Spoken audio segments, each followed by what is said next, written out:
नमस्कार, जोहार, मैं संजय और आप देख रहे हैं न्यूज झारखंड। चलिए जानते हैं सुबह से लेकर शाम तक की तमाम बड़ी खबरों को। देवघर के त्रिकूट पहाड़ के नीचे की दुकानों में लगी भीषण आग, 8 दुकानें जलकर खाक। देवघर के पर्यटन स्थल त्रिकूट पहाड़ के नीचे स्थित दुकानों में देर रात आग लग गई। आग लगने से करीब 8 दुकानें बुरी तरह से जलकर खाक हो गई। देखते ही देखते आग ने आसपास की दूसरी दुकानों को भी अपनी चपेट में ले लिया, जिससे दुकानदारों को करीब 50 लाख रुपए का नुकसान हुआ है। बता दें कि सभी दुकानें चूड़ी व श्रृंगार आइटम की थी। शॉर्ट सर्किट के कारण सभी दुकानों में आग लगी। आग लगने की जानकारी मिलते ही गाँव के सभी दुकानदार दौड़कर आई और खुद से पास में स्थित तालाब के पानी से आग पर काबू पाया। बाद में फायर ब्रिगेड की गाड़ी आकर पूरी तरह से आग को बुझा गया। दुकानदारों ने बताया है कि भादो मेला को देखते हुए सभी दुकानों में काफी सामान भरा हुआ था। शॉर्ट सर्किट से जैसे ही आग लगी तो दुकानों के अंदर रखे छोटे गैस सिलेंडर और बैटरी के फटने से आग की लपटें तेज हो गई। इस घटना से दुकानदारों को बड़ा नुकसान हुआ है। दुकानदारों ने सरकार से मुआवजे की मांग की है। अप्रैल में त्रिकूट रोपवे हादसे के बाद से त्रिकूट पहाड़ रोपवे अभी बंद है, जिस कारण पर्यटकों का आगमन यहां कम हो गया है। दुकानदारों को श्रावणी मेला के बाद भादो मेला से ही काफी उम्मीद थी, लेकिन आग की घटना से दुकानदारों को आर्थिक क्षति हुई है। मैरी नीलिमा क्रिकेटा होंगी जेपीएससी की नई अध्यक्ष। पूर्व आईएएस मैरी नीलिमा क्रिकेटा झारखंड लोक सेवा आयोग जेपीएससी की अध्यक्ष होंगी। राज्य सरकार ने इनकी नियुक्ति की कार्रवाई करने का आदेश दे दिया है। अगले सप्ताह इसकी अधिसूचना जारी हो सकती है। बता दें कि जेपीएससी के अध्यक्ष का पद 6 जुलाई से खाली है। अमिताभ चौधरी का कार्यकाल पूरा होने के बाद ना तो किसी की इस पद पर नियुक्ति हुई और ना ही किसी को प्रभार मिला। क्रिकेटा झारखंड की रहने वाली है। उनकी प्रारंभिक शिक्षा यहीं हुई है। वे महाराष्ट्र केडर के विभिन्न पदों पर तैनात रही। उन्होंने कॉरपोरेट अफेयर्स मंत्रालय की इंडियन कंपनीज की डायरेक्टर पद से इस्तीफा दिया था। इसके बाद उन्होंने 2 कंपनियों में निदेशक के पद पर काम किया। जेईई एडवांस के रिजल्ट जारी। टॉप 100 में रांची के 2 विद्यार्थी। जेईई एडवांस 2022 का रिजल्ट सुबह 10 बजे जारी कर दिया गया है। जेईई एडवांस में रांची के 2 छात्रों ने शानदार प्रदर्शन किया है। जेईई एडवांस के टॉप 100 में रांची से 2 विद्यार्थी शामिल हैं। पहला सूर्यांश सृजन ने AIR 51 हासिल किया है, तो वही दूसरा आदित्य प्रकाश ने AIR 70 रैंक प्राप्त किया है। Yellow alert. राज्य के कई हिस्सों में 14 सितंबर तक भारी बारिश। रांची समेत झारखंड के कई हिस्सों में 14 सितंबर तक भारी बारिश होगी। इसको लेकर भारतीय मौसम विज्ञान केंद्र रांची ने येलो अलर्ट जारी किया है। आज कहीं कहीं हल्के से मध्यम दर्जे की बारिश के साथ वज्रपात होने का पूर्वानुमान लगाया गया है, जो दोपहर बाद से ही बारिश का दौर कई जिलों में शुरू हो गया है और देर शाम तक कई अन्य जिलों में गरज के साथ बारिश होगी। जबकि कल 12 सितंबर को दक्षिणी झारखंड के पूर्वी सिंहभूम, पश्चिमी सिंहभूम, सिमडेगा, सरायकेला खारसावां, मध्य झारखंड के रांची के अलावा बोकारो, गुमला, हजारीबाग, खुंटी व रामगढ़ व उत्तर पूर्वी झारखंड के देवघर, धनबाद, दुमका, गिरिडीह, गोड्डा, जामताड़ा, पाकुड़, साहिबगंज में भारी बारिश होगी। इसके अलावा 13 और 14 को झारखंड के अन्य हिस्सों में मध्यम से भारी बारिश की सूचना जारी की गई है। मौसम में यह परिवर्तन बंगाल की खाड़ी में निम्न दबाव बनने के कारण हो रहा है।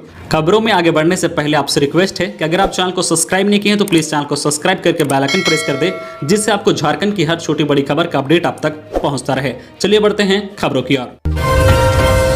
मुख्यमंत्री कल करेंगे सुखाड़ की समीक्षा। मुख्यमंत्री हेमंत सोरेन कल सोमवार को राज्य में सुखाड़ की समीक्षा करेंगे। मुख्यमंत्री के निर्देश पर संथाल परगना में भीषण सुखाड़ की समीक्षा के बाद शनिवार को कृषि टीम वापस लौट आई है। सुखाड़ पर सरकार को रिपोर्ट सौंपने की तैयारी पूरी कर ली गई है।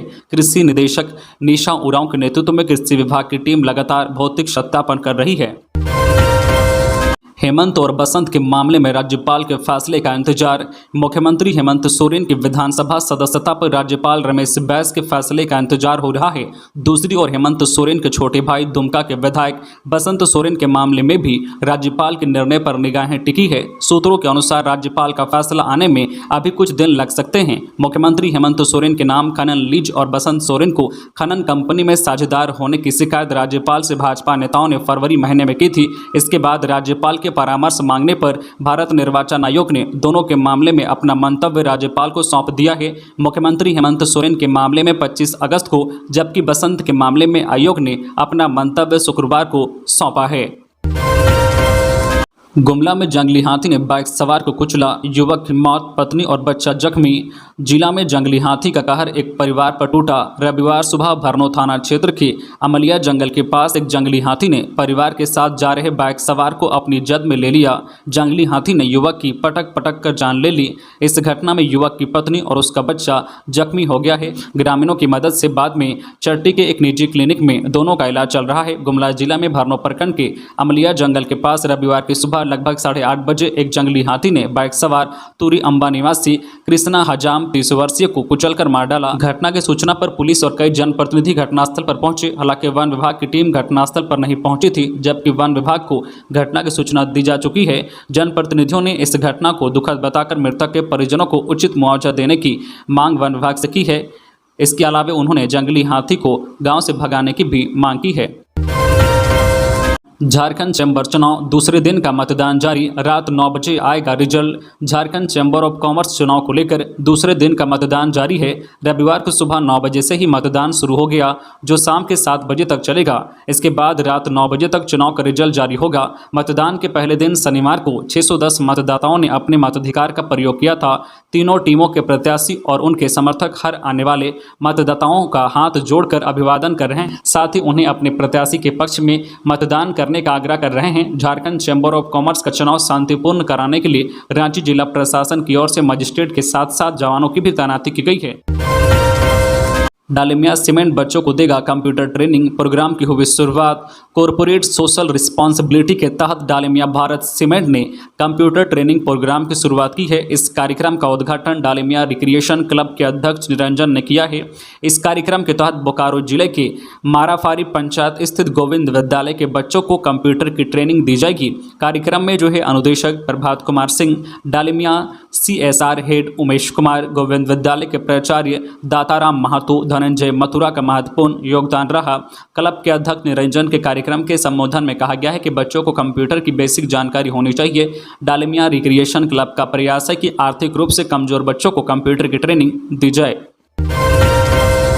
पोशाक व छात्रवृत्ति से 18 लाख बच्चे वंचित। झारखंड के करीब 18 लाख छात्र छात्राएं पोशाक, छात्रवृत्ति और स्कूल किट योजना के लाभ से वंचित हैं। इन्हें चालू वित्त वर्ष 2022-23 में ना तो पोशाक राशि मिल सकी है और ना छात्रवृत्ति ही दी जा सकी है। बच्चों का बैंक खाता नहीं रहने और खाता होने पर उसका आधार से लिंक नहीं होने के चलते इन्हें यह राशि नहीं मिल सकी है। पिछले 3 साल से यह समस्या बढ़ी है। झारखंड के 35,441 सरकारी स्कूलों में 43 लाख बच्चे नामांकित हैं, लेकिन इनमें से करीब 18 लाख को पोशाक, छात्रवृत्ति और स्कूल किट की राशि का भुगतान नहीं हो सका था। सरकार ने पहले बैंक खाते में ही राशि भुगतान करने का निर्देश दिया था। बाद में बच्चों के माता पिता के जनधन खाते में और इसके बाद नकद भुगतान करने का भी आदेश जारी हुआ, लेकिन 18 लाख बच्चे फिर भी इससे वंचित रह गए। इसका सबसे बड़ा कारण बच्चों का बैंक खाता नहीं होना है। अभी भी 20 लाख से ज़्यादा बच्चों के बैंक खाते नहीं खुले हैं। कुछ के खाते तो खुले हैं, लेकिन आधार लिंक नहीं कराया गया है, जबकि साल में एक बार ट्रांजैक्शन होने की वजह से कई के बैंक खाते भी लॉक कर दिए गए हैं। एक सप्ताह पहले समग्र शिक्षा में केंद्र से 205 करोड़ की राशि मिली है, लेकिन इन योजनाओं पर अभी यह खर्च नहीं हो सकी है। छठे माले से कूदकर 20 साल की छात्रा ने दी जान। रहती थी मामा के घर में। धनबाद के झाड़ोड़ी की देव बिहार कॉलोनी स्थित आर्या इंक्लेव अपार्टमेंट के छठे माले से शनिवार की शाम करीब 6 बजे 20 साल की छात्रा मोनिका कुमारी कूद गई। गंभीर रूप से जख्मी मोनिका को तत्काल आसपास के लोग व घर वाले जालान अस्पताल ले गए, जहां उसकी गंभीर हालत देख SNMMCH भेज दिया, जहां चिकित्सकों ने उसे मृत घोषित कर दिया। घटना के पूर्व वह किसी से मोबाइल पर बात कर रही थी। पुलिस इस बिंदु पर छानबीन कर रही है कि किसी ने उसे आत्महत्या करने के लिए उकसाया तो नहीं है। स्थानीय लोगों ने बताया कि मोनिका यहां अपने मामा सुजीत कुमार के घर में रह रही थी। वह SSC की तैयारी कर रही थी। उसके मामा GST अधिकारी हैं। शनिवार को घर में उसकी पढ़ाई को लेकर कुछ बहस भी हुई थी। इसके बाद से वह तनाव में थी। शाम को उसने घर की बालकनी से छलांग लगा दी। देर रात शव का पोस्टमार्टम किया गया। रिपोर्ट में कहा गया है कि सर पर गंभीर चोट लगने से उसकी जान चली गई। धनबाद थाना में UD केस किया गया है। रांची हिंसा मामला, 4 माह बाद भी मुख्य साजिशकर्ता की नहीं हो पाई गिरफ्तारी। राजधानी रांची के मेन रोड में 10 जून को जुम्मे की नमाज के बाद हिंसा भड़की थी। झारखंड पुलिस की ओर से इस बात की पुष्टि हो चुकी है कि उत्तर प्रदेश के गाजीपुर से आए 3 लोगों के अलावा बिहार के पटना से आए 3 लोगों ने भी भीड़ को उपद्रव के लिए उकसाया था।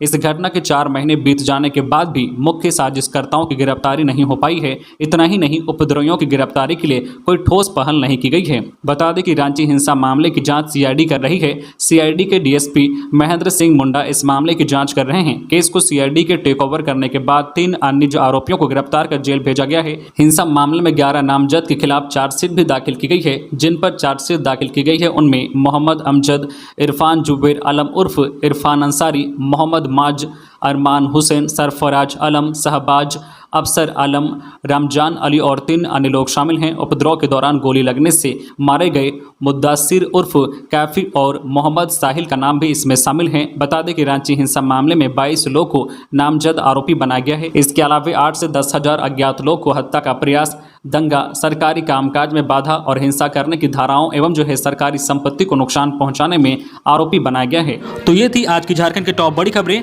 इसी तरह झारखंड की हर छोटी बड़ी खबर देखने के लिए आप हमारे चैनल न्यूज झारखंड चैनल को सब्सक्राइब करके बेल आइकन प्रेस कर दीजिए, जिससे आपको झारखंड की हर छोटी बड़ी खबर का अपडेट आप तक पहुंचता रहे। तो आज के लिए बस इतना ही, हमें दीजिए इजाजत, फिर मिलते हैं नेक्स्ट न्यूज में।